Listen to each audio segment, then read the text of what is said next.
샬롬의 은혜로 예배 자리에 나왔습니다.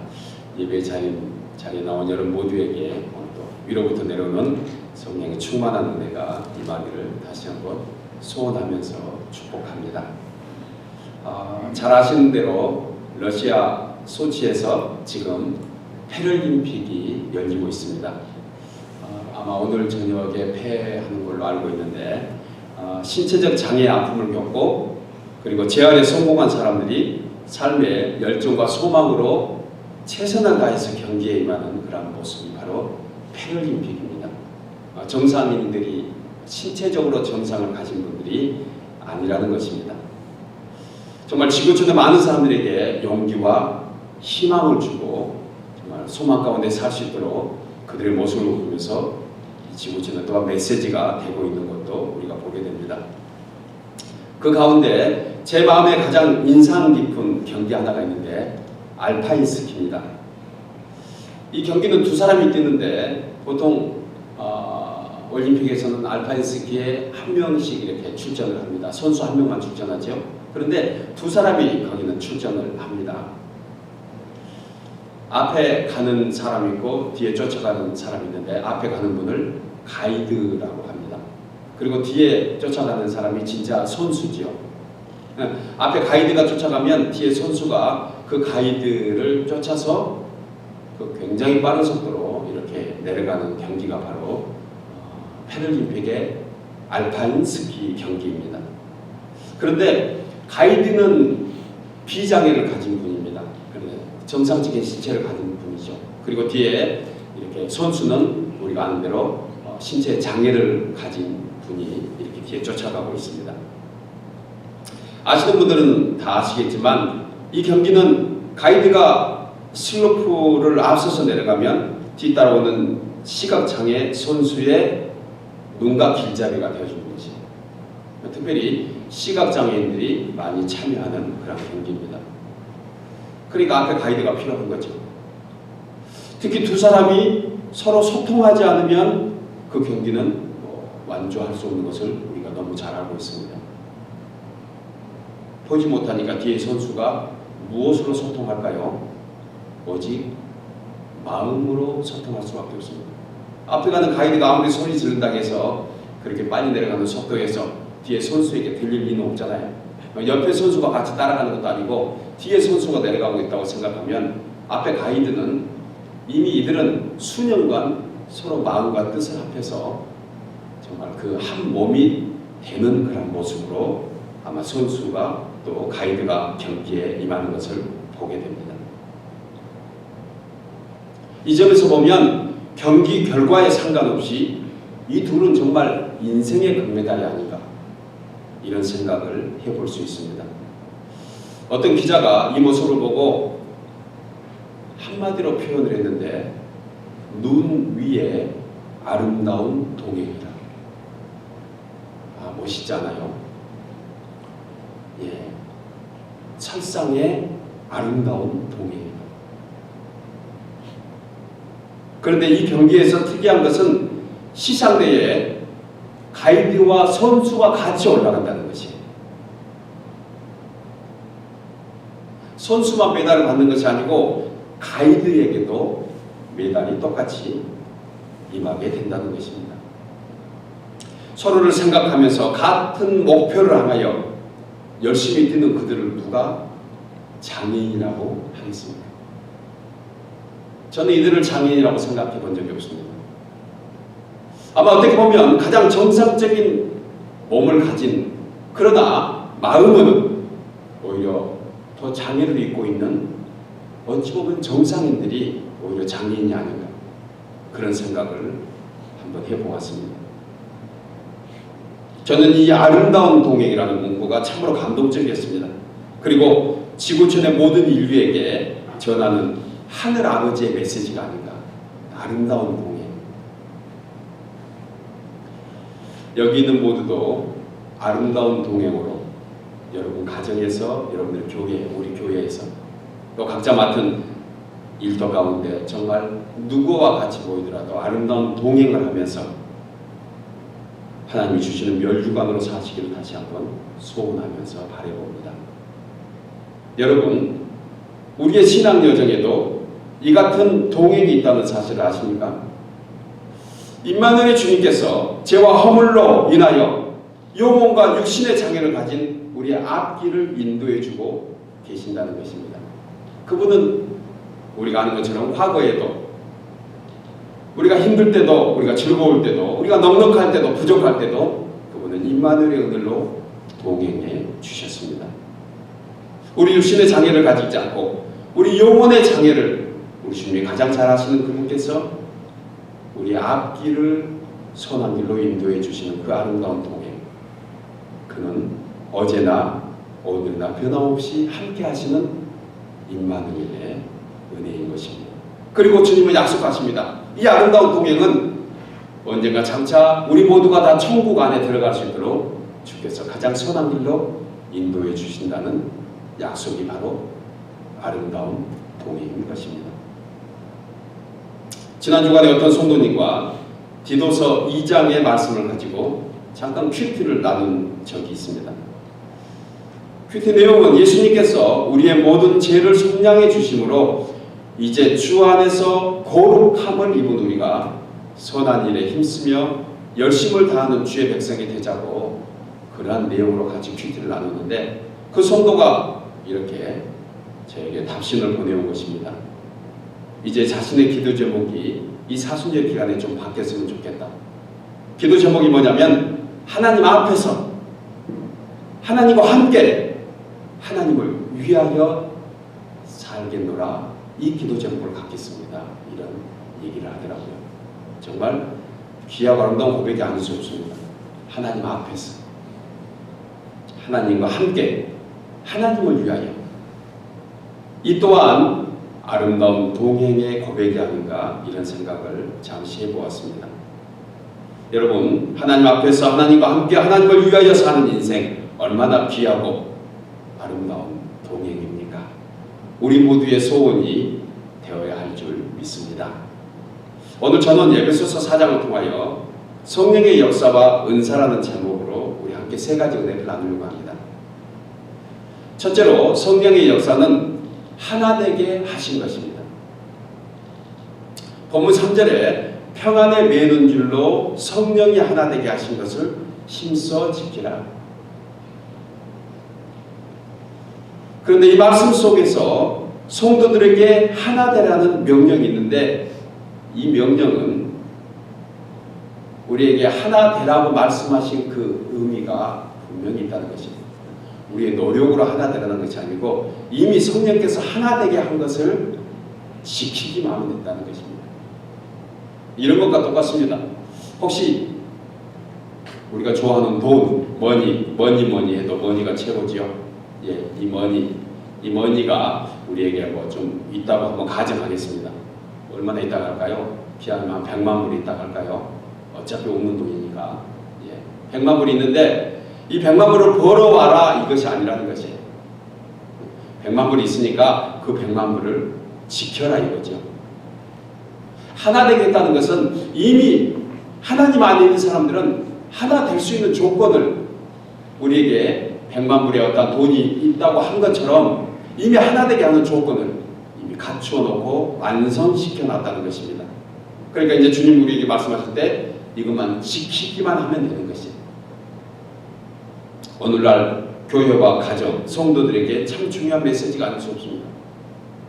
가정에서도 부부지간에 또 부모와 자식간에 형제지간에 또 교회 안의 성도들이 하나 되려고 노력할 필요는 없다는 것입니다.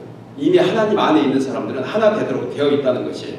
중요한 것은 그 하나 된 것을 지키기만 하면 된다는 것입니다. 여러분, 성령께서 이미 교회를 하나 되게 하셨다는 것은 우리가 두 가지를 생각해 볼 수 있다는 것입니다. 하나는 이미 완성해 놨다는 것입니다. 인간의 노력으로 되는 것이 아니라는 것입니다. 그래서 바울은 성령이 하나 되게 하셨다고 말씀합니다. 성령이 하나 되게 하셨다. 본문의 주된 메시지는 2절에 있습니다. 2절은 이러한 하나됨을 유지하고 지키기 위해서 성도에게 네 가지의 성품이 필요하다. 네 가지의 요소가 필요하다는 것이 하나 되기 위해서는 이런 것들을 좀 가지고 하나 되는 것을 지켜나가라 이 말씀이에요. 무슨 말씀입니까? 그것은 겸손과 온유와 오래 참음과 사랑의 용납입니다. 그런데 이 네 가지 성품은 그냥 만들어지는 것이 아닙니다. 또 단순히 도덕적 교훈을 말하는 것도 아니에요. 이 성품은 하나님이 주신 약속만 믿으면 됩니다. 그 약속이 무엇입니까? 성령 안에서 이미 하나 된다.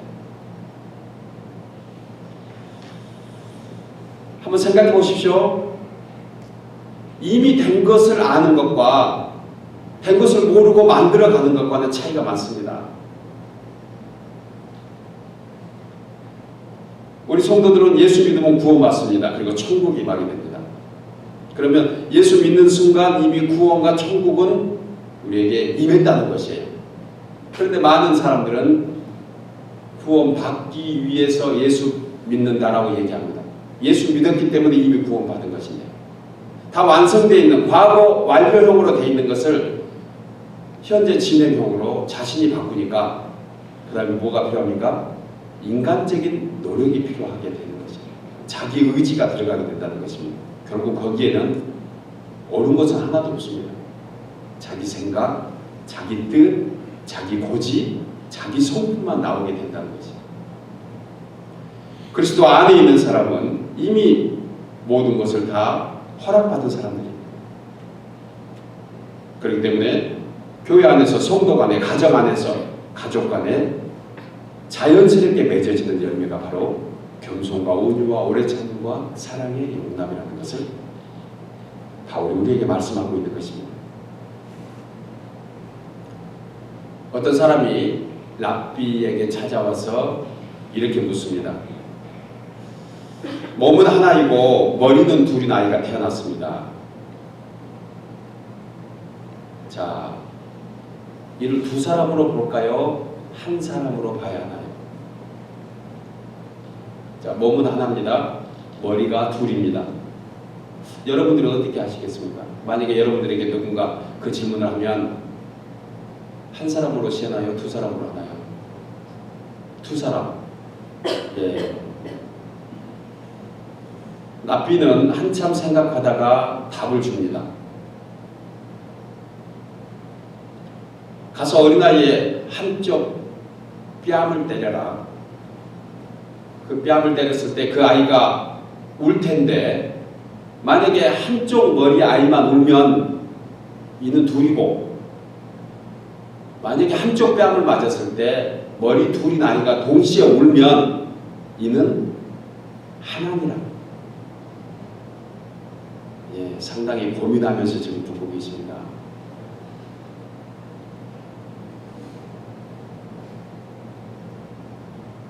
부부가 무슨 목적을 가지고 무슨 일을 해나가는데 한쪽 사람은 힘들어하고 한쪽 사람은 즐거워하고, 이건 부부가 아니라, 누가 그런 얘기 하대요. 남편은 남의 편이 남편이다. 웃자고 하는 얘기겠죠. 남편은 자기 편이 아니고 남편이다. 남의 편.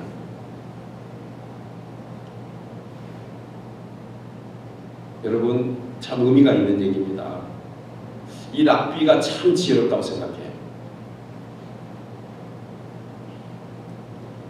교회 안에 있는 성도들이 한쪽은 힘들어하는데 한쪽은 별반 반응이 없다. 이건 이제 성도가 아니고 성도들이 되는 거죠. 성도 자체는 복수형이기 때문에, 하나님의 은혜를 받은 무리들이기 때문에 성도가 복수형인데도 불구하고 성도라는 단수형을 쓰거든요. 참 신묘하거든요. 우리 모두가 다 성도잖아요.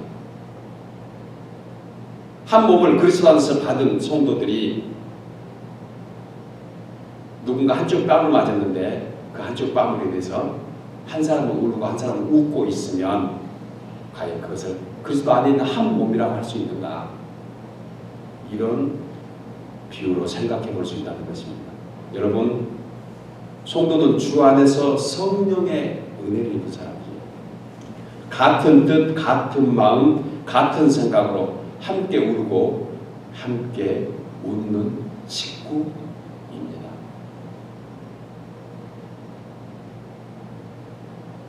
요한복음 17장에 예수님의 유언적 설교가 있습니다. 그 핵심의 메시지는 하나 되게 하소서예요. 예수님이 직접 설교하시면서 기도하신 제목입니다. 주님이 하나 되게 하소서. 그리고 그 근거는 진리와 거룩으로 하나 되라는 것입니다. 마음속으로 따라서 하십시오. 하나 되는 것은 진리와 거룩으로 하나 되라는 거죠. 이게 교회입니다. 그러니까 오늘날 이렇게 돼 있는 교회 찾기 쉽지 않거든요. 오늘날 많은 분열과 갈등은 마귀에게서 나온 것입니다.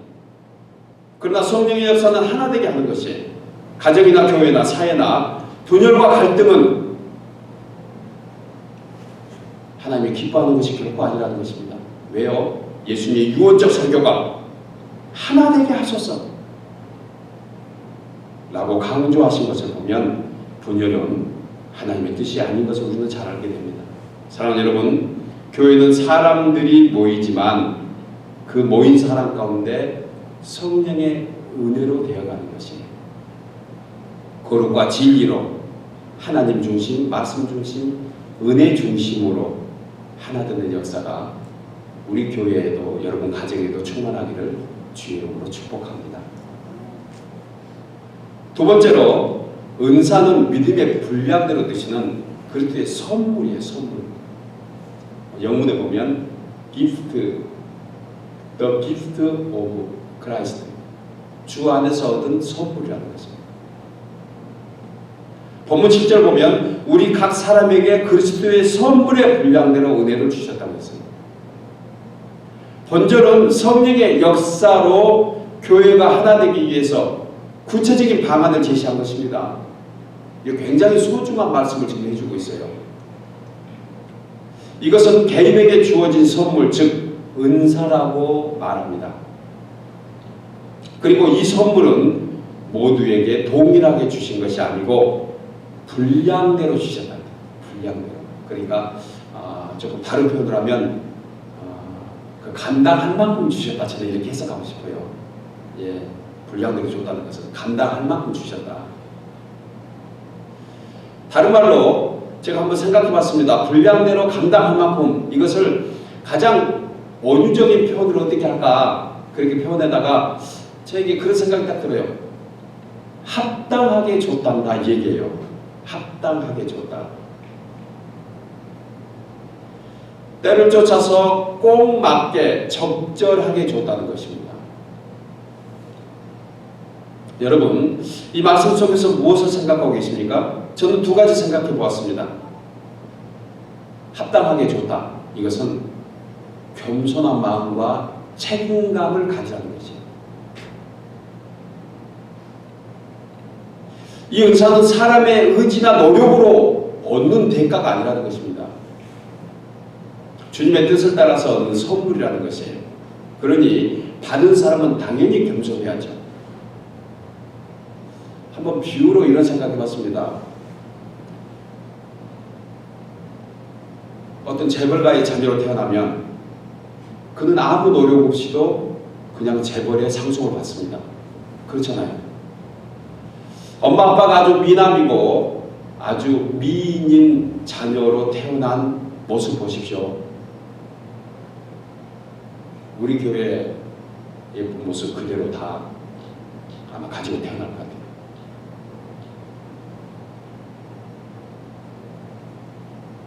자기가 잘하는 거 하나도 없습니다. 다 부모의 은혜로 된 거죠. 그런데 뭐 좀 잘났다고 교만 떨고 그러면 이건 하나님한테 합당한 사람이 아니죠. 그런데 이 세상은 그렇게 사는 사람의 세상들입니다.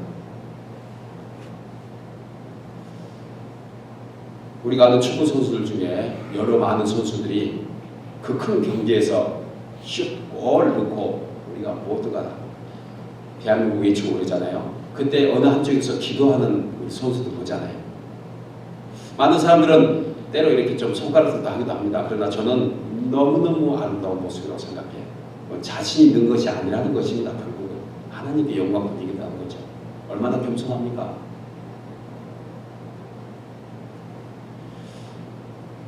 분량대로 은혜를 주셨다는 이 말씀 하나만 붙잡고 있잖아요. 그러면 우리가 좀 뭘 못하고 뭐가 부족하더라도 하나님이 합당해 주셨기 때문에 그 책임은 누가 지죠? 하나님이 지셔요. 그런데 그 부족한 책임까지 자기 자신이 지려고 하니까 이것은 낙담하고 좌절할 수밖에 없잖아요. 좀 죄송한 표현이지만 못나면 어때요? 얼굴이 좀 못나면 어떻고 키가 좀 작으면 어때요? 또 남들보다 키가 너무 커서 또 문제되면 어때요? 그런 것은 별반 중요한 것이 아닙니다. 그 안에서 하나님의 뜻이 있다는 것을 발견하고 나가는 사람이 바로 겸손한 사람이라는 거죠. 그래서 저는 겸손을 하나님 앞에 있는 사람이라고 생각합니다. 무슨 일을 만나든지 하나님 앞에 있는 거예요. 이게 겸손한 사람이에요. 절대적으로 세상 가치와 기준에 맞지 않는 얘기입니다. 세상을 살면 살수록 느껴지는 것 분명히 한 가지는 그냥 얻어지는 것이 없어요. 다 대가를 치러야 되잖아요. 세상은. 여러분 우리 흔히 그런 얘기 하잖아요. 나가서 땅 팔아 1불 나오나. 단 1불도 그냥 얻어지는 것이 아니에요. 다 내 수고와 내 땀으로 얻어지는 거잖아요. 그런데 많은 사람들은 이 세상적 원리를 영적인 교회에 접목합니다. 뭔가 자신이 해가지고 얻으려고 하는 것이에요. 봉사하는 것도 헌신하는 것도 기회나 여건을 주시는 하나님이 계신다는 걸 생각해야 합니다. 그러나 자기가 잘나서 그런 줄로 생각하면 이것을 교만하다 이렇게 얘기할 수밖에 없는 것이에요. 그리고 때로는 다른 성도와 비교합니다. 자신이 했던 일을 나타내고 알아주기를 은근히 기대하는 마음이 생기죠. 결국 시험과 올무에 당하게 되어 있습니다. 세상을 살아가는 사람에게도 하나님이 주시는 선물대로 태어나게 하고 살게 하는데 심지어 교회를 섬기는 사람, 성도들이 자기 자신을 과욕시키고 자기 자신을 너무 내쏟아보면 거기는 마귀가 틈탈 수밖에 없다는 것이에요. 여러분, 성도는 받은 은사대로 겸손과 의무를 가지면 됩니다. 일의 성과는 하나님께서 보시는 것이에요. 아멘입니까? 잘못 받은 은사, 잘못 누리는 사용하는 은사, 그것은 그리스도의 몸을 세우는 것이 아니고 교회를 헐고 파괴하는 도구로 사용된다는 것은 정말 우리가 조심스럽게 다시 한번 이 아침에 생각해 봐야 합니다. 바울은 16절에서 우리의 몸을 비유로 각 지체를 자연스럽게 그 위치에서 제 역할을 다하는 것을 비유하고 있습니다. 여러분, 눈은 눈의 역할이 있잖아요. 그렇잖아요. 귀는 귀의 역할이 있는 것이에요. 입은 이의 역할이 있고 말하고 음식 먹고 그래야지 우리가 건강한 장기를 가질 수가 있고 신체를 가질 수 있잖아요. 눈이 말하기를 너는 입에게 너는 맛있는 음식은 네가 다 먹고 나한테는 보기만 하게 하면은 이게 합당치 않지 않느냐. 그래서 눈이 음식을 먹었다고 한번 가정을 해보겠습니다. 그리고 입이 번다가면 이게 과연 건강한 정신이냐. 지금 이것을 바울이 비유로 얘기하고 있는 것이에요. 여러분, 제자리에 있다는 것은 가장 아름다운 것입니다. 제자리에 있는 것. 주님이 말씀하신 것 중에 천지창조를 다 끝내시고 마지막 7째 날 안식하시기 전에 한 말씀 하신 거 있죠. 6째 날 아담과 하와 사람을 창조하시고 보시기에 좋았더라. 이것을 히브리어 원어에서 찾아오면 제자리에 있더라. 제자리에 있더라. 제자리에 있는 것 가장 아름다운 모습입니다. 여러분은 어떤 은사를 받으셨습니까? 혹 그 받은 선물이 부담되어서 혹시 땅에 묻어놓고 있지는 않습니까? 책임감 다 안 하는 것이죠. 아니면 그리스도의 몸을 세우기 위해서 주신 은사인데 자신의 이익과 자랑과 목적을 위해서 쓰고 있지 않습니까? 교만한 모습입니다.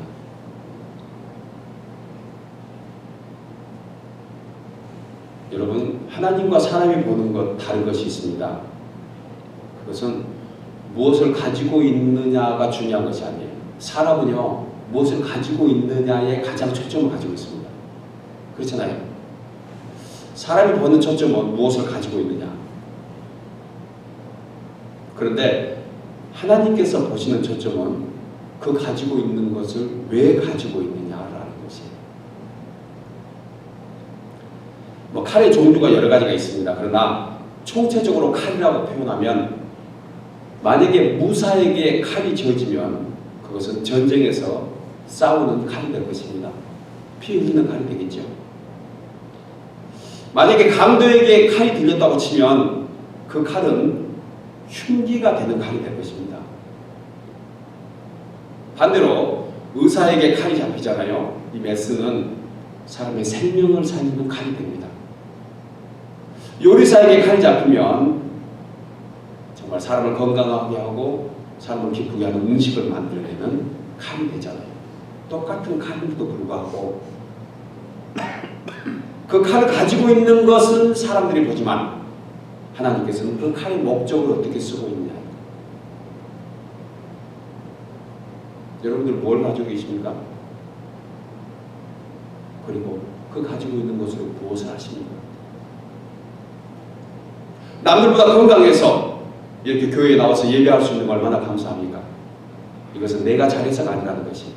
어떤 사람이 병원에 누워있고 싶어 하겠어요? 어떤 사람이 건강 챙기지 못하고 몸이 아파지고 싶겠어요? 모두가 다 주신 하나님의 은혜고 기프트 선물입니다. 우리는 좀 더 겸손하면서 자기 자신의 자리에 있는 것, 이거 가장 아름다운 모습이라고 생각할 수 있습니다. 사랑하는 여러분, 우리 모두는 받은 바 은혜를 생각하면서 더욱 겸손과 감사함으로 책임과 의무를 가지고 그리스도의 몸된 교회를 위해서 끝까지 충성하면서 섬기는, 그래서 언젠가 주님 앞에서 칭찬 듣는 우리 모두 되기를 주의 이름으로 축복합니다. 마지막 세 번째로, 성령의 역사와 은사는 그리스도를 닮아가도록 하기 위함이에요. 본문 15절에 오직 사랑 안에서 참된 것을 하여 범사에 그에게까지 자랄지라 그는 어린이 곧 그리스도라. 성도의 신앙생활을 성경은 어린아이로 가끔 비유를 합니다. 믿음은 있는데 아직 성숙하지 못한 신앙, 어린아이 신앙이라고 말하죠. 그런데 문제는 어린아이 상태가 문제인 것이 아닙니다. 어린아이가 문제라는 것이 아니라는 것이에요. 어린아이는 어린아이로 있어야죠. 큰 문제가 무엇입니까? 어른이 되어야 되는 나이인데도 불구하고 어린아이 모습으로 있는 것이 문제인 것입니다. 우리가 아는 대로 사람이 태어나서 유아기, 유년기, 그 다음에 청소년기, 장년기로 이렇게 몸이 성장하고 생각이 성숙해집니다. 그러니까 보편적인 것입니다. 신앙생활도 마찬가지인 것이에요. 신앙의 연륜이 되어질수록 자라야 합니다. 자라야지.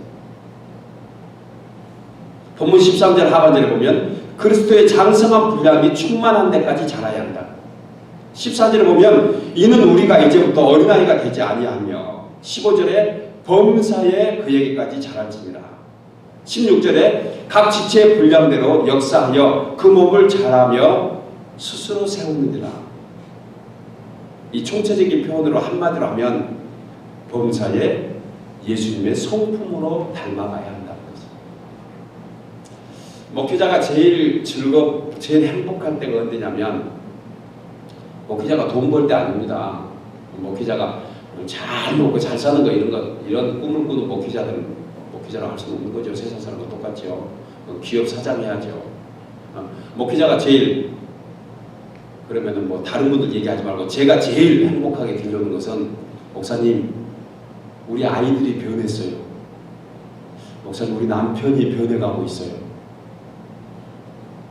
목사님 우리 부인이 믿음이 이렇게 좋아지고 있어요.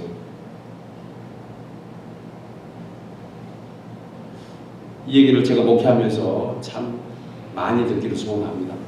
그러나 자주 들을 수는 없다는 것이 저에게도 안타깝습니다.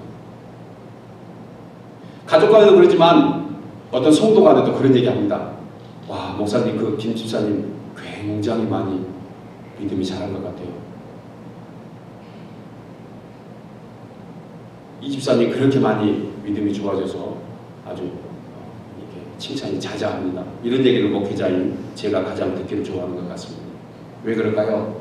잘해야 되니까. 그런데 신앙이 안 자라잖아요. 안 자라면 기형아가 됩니다. 죄송한 표현이지만 머리는 커지는데 몸은 작아서 활동을 못하는 거죠. 이런 얘기 하대요. 어떤 책에 보니까 어린아이들이 왜 가만히 있지 못하는가? 왜 가만히 있지 못하죠? 발목에 힘이 있어서. 민혁인가요? 가만히 있지 못한 거, 당연하다 해야 돼. 이 녀석아 가만히 있어라, 가만히 있어라 이러면 걔는 어른애라고. 몸은 어린아이고 생각도 어린아이인데 그렇잖아요. 가만히 있다는 것은 발목에 힘이 있다는 거거든요.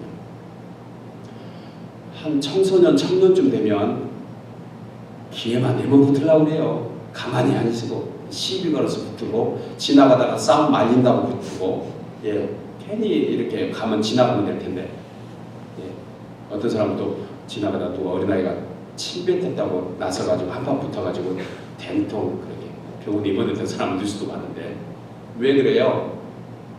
허리에 힘이 붙어서 그런데요. 그러니까 발목의 힘은 유아기고 허리의 힘은 청년기 때 붙는 것이에요. 지금도 한번 붙어볼까? 나이가 먹었는데도 나이가 들었는데도 한번 붙어볼까? 이러면 청년하고 똑같다고 생각해요. 철이 돌던 거죠. 연세가 드시면 말이 많아진답니다. 그렇잖아요. 우리 김수사님이 그러신가? 혹시 아니기를 바랍니다. 눈은 움직이고 생각은 많고 경험은 많은데 몸이 안 따라주는 것이에요. 발목도 힘이 없고 허리에도 힘이 없으니까 그때부터는 에스파뇰로 아블라만 하는 거예요. 아블라만.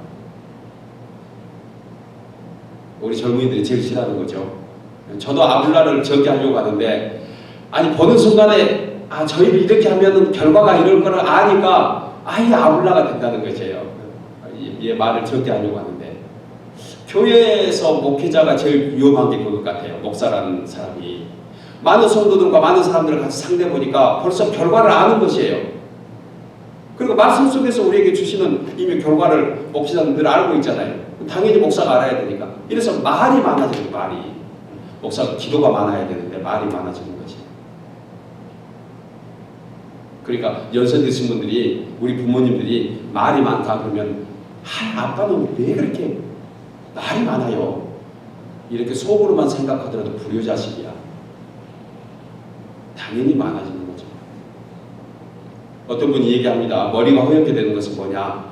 머리가 허옇게 되는 것은 지혜가 그만큼 머리에 있다는 표현이다. 그러니까 머리 허옇게 되신 분들은 염색하지 마십시오. 금멸류관이랍니다. 황금멸류관. 여러분, 사람의 신체들이 과정에 따라서 이렇게 변한 것처럼 신앙에서도 그렇게 해야 돼요. 교회 직분자가 되어가지고 교회 직분자가 평신도가 해야 될 일을 본인이 직접 하고 있으면 교회 지도자로서 부족한 점이 있을 수밖에 없다는 것이죠. 물론 여건 따라서 우리가 다 똑같이 해야 되죠. 그것을 몰라서 지금 얘기하는 것이 아닙니다. 제가 은사에 대해서 지금 말씀을 나누다 보니까 각 역할을 얘기하는 거죠. 목사는 목사의 역할이 있고 장로, 권사는 권사의 역할이 있고 안수 집사, 평신도는 또 그 자리에서 역할이 있다는 것입니다. 지금 그 얘기를 하려고 하는 것이에요. 그런데 그 역할을 하나님의 은혜대로 하지 않고 자기 성품대로 하면 바람직하지 못하는 것을 우리는 너무 잘 알고 있습니다. 여러분, 주님을 닮아가라는 것, 이것은 바로 성숙한 신앙인이 되라는 것인데 겸손과 온유와 오래 참음과 사랑 안에서 용납해야 된다. 사랑하는 여러분, 사람의 속임수와 간사한 유혹에 빠지지 말라는 것도 역시 어린아이와 비교하는 믿음입니다. 자기 자신을 지키는 거요, 굉장히 어렵고도 쉽습니다. 말은 다른 사람이 하지만 지키는 건 자기 자신이 하거든요. 속임수에 왜 넘어가냐면 자기 자신이 비면 속임수에 넘어갑니다. 자기가 없는 거죠. 사업할 때도 여러분 충분히 많이 조사하고 사업하십시오. 저는 사업을 풍성하게 안 해봐서 잘 모르겠습니다. 그런데 사전에 조사를 하고 데이터가 있으면 누가 간사한 말, 속임수의 말을 하더라도 안 넘어가잖아요. 그런데 자기 자신이 비어있으면 뭐 남이 얘기한 건 다 그것이 맞는 걸로 생각하는 거지. 성도는요, 성도가 가져야 될 자존심이 있어야 돼요.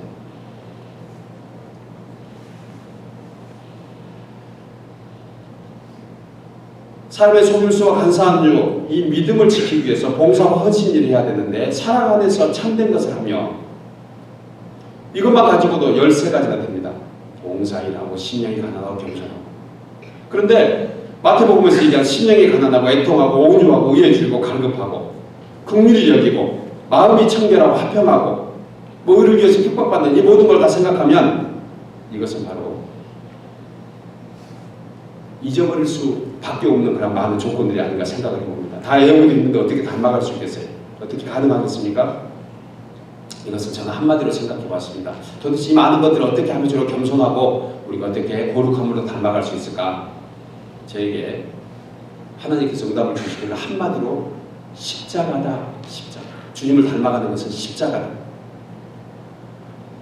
여러분, 매일 매순간 범사에 예수님의 십자가만 바라보십시오. 그러면 신앙이 쑥쑥 무럭무럭 자라게 됩니다. 튼튼하고 강건해집니다. 주님이 기뻐하신 모습으로 자라게 돼요. 사랑하는 여러분, 지난 한 주간 십자가 얼마나 생각하셨습니까? 화가 나고 분이 차오르고 열받고 마음 뜻대로 안 되고 몸이 고달픈 인생살이 속에서 재미라고는 찾아볼 수 없는 그런 삶 속에서 그때 무엇을 생각하셨습니까? 우리는 십자가 바라봐야 합니다. 민수기 21장에 광야에서 독뱀에 물려 죽어가는 자도 십자가 바라볼 때 살아가는 것처럼 힘들고 고된 인생활 속에서 우리의 소망의 십자가, 예수님의 십자가, 그 길만이 성도는 사는 길입니다. 세상 사람이 바라보는 것과 성도가 바라보는 분명한 목표가 달라야 된다는 것이죠. 하나님의 세상을 이처럼 사랑하사 독생자를 주셨으니 이는 저를 믿는 자마다 멸망치 않고 영생을 얻게 하려 하십니다. 이제 말씀을 맺겠습니다. 우리는 숫자 가운데 동그라미, 제로 잘 압니다. 그런데 이 숫자가, 이 동그라미가 제로 앞에 무엇이 있느냐에 따라 숫자의 가치가 달라집니다. 제가 그래서 한번 해왔어요. 쉽게 보시라고. 예. 동그라미 제가 6개를 그냥 혼자 그려봤습니다. 그리고 일자를 앞에 붙여보고 뒤에 붙여봤어요. 제가 얘기하고자 하는 것이 바로 이겁니다. 우리 모두 다가 동그라미 같이 뭔가를 가지고 있습니다. 어떤 사람은 10개, 어떤 사람은 5개, 어떤 사람은 3개, 2개. 그 동그라미를 가지고 있는 것은 별반 중요하지 않다는 것이에요. 동그라미 앞에 무슨 숫자가 돼 있느냐, 그리고 동그라미 뒤에 숫자를 붙이느냐에 따라서 단지 달라질 뿐이라는 것입니다. 똑같은 동그라미 6개인데 앞에 1을 붙이니까 100만이 됩니다. 뒤에 1을 붙였더니 0.000. 무슨 얘기입니까? 숫자가 많으면 많을수록 뒤에 1이 붙으면 오히려 숫자가 적어지고, 동그라미 몇 개 안 되지만 앞에 1이 붙으면 그 재료 같은 인생, 동그라미 같은 인생, 아무것도 아닌 이 공백의 인생이 숫자를 나타내고 숫자의 가치가 점점 커지라는 것입니다. 여러분 무엇을 가지고 있습니까? 어떤 사람은 건강 가지고 있고요. 어떤 사람은 많은 자녀 두고 있습니다. 어떤 사람은 많이 공부해서 지혜와 지식이 충만하고, 어떤 사람은 사업하면서 정말 재력도 넉넉한 사람들도 우리 가운데 있습니다. 중요한 것은 무엇을 많이 가지고 있느냐 중요하지 않다는 것입니다. 그 앞에 무엇이 붙어 있느냐. 저는 이 숫자의 1자를 예수님의 십자가로 생각해 보았습니다. 다 가지고 있다 하더라도 예수님의 십자가 뒤로 두면 오히려 많이 가지고 있는 것이 오히려 문제가 되잖아요. 만약에 예수님의 십자가 앞에 서놓으면 내가 비록 동그라미 2를 가지고 있으면 100이 되고 3 가지고 있으면 1000이 되는 것처럼 가지고 있는 숫자만큼 나에게 풍성한 삶을 살고 있다고 생각하면 얼마나 의미가 깊은 동그라미인가. 여러분, 삶의 공식과도 유사합니다. 우리의 인생이란 그다지 절망적이고 그다지 부족한 존재가 아닙니다. 그렇지만 또 위대한 존재도 아니에요. 마치 동그라미와 같은 존재입니다. 수십 개의 동그라미 무슨 소용이 있습니까?